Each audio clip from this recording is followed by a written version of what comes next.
They say true love can't be bought, so for 2 years I tried to earn it. I became Anna, an orphan with a threadbare apron and a life that fit into a single, tiny room. I poured coffee to escape a golden cage, searching for a love that wasn't a transaction, a love that saw the person, not the purse. They saw a lamb, a weak, simple thing to be pitied. It was the perfect disguise. Then I met Liam. He never noticed my secondhand coat, only the way my eyes lit up when he smiled. Our first date was a walk in the park, sharing a single hot dog as the city lights began to glitter against the autumn sky. He held my hand, calloused from his own work, and told me I was beautiful. He felt real.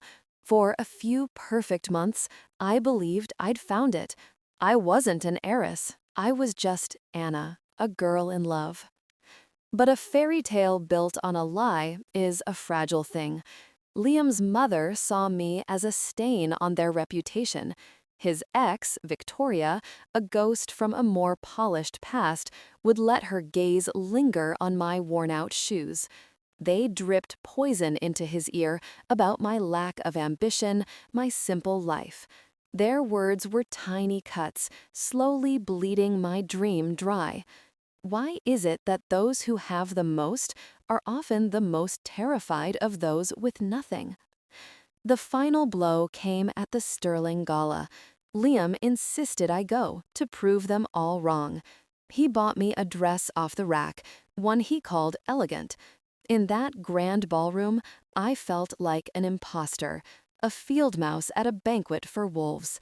That night, Victoria's taunts finally pushed Liam over the edge. He didn't defend me. He didn't protect me. In front of everyone, his hand met my cheek. The slap echoed louder than the orchestra.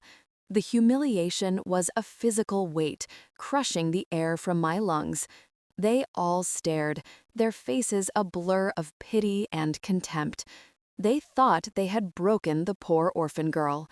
But they had just woken the wolf. The sound of his hand on my face was a starting gun. The restaurant doors burst open. My father, flanked by two men in sharp suits, strode in. His gaze was a blade of ice, and the scent of his cologne cut through the stale air. Liam's smug grin dissolved into a mask of pure terror. Victoria's laughter died in her throat. The power in the room didn't just shift, it shattered. They were no longer looking at Anna, the waitress.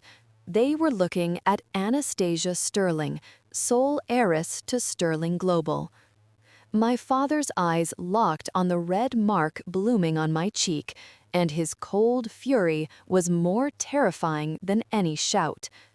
Their mistake wasn't just underestimating me. It was assuming I was even playing their game. My retribution would be absolute.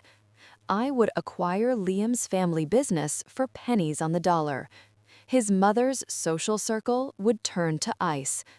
And Victoria's carefully crafted career would crumble under the weight of a truth she thought was long buried.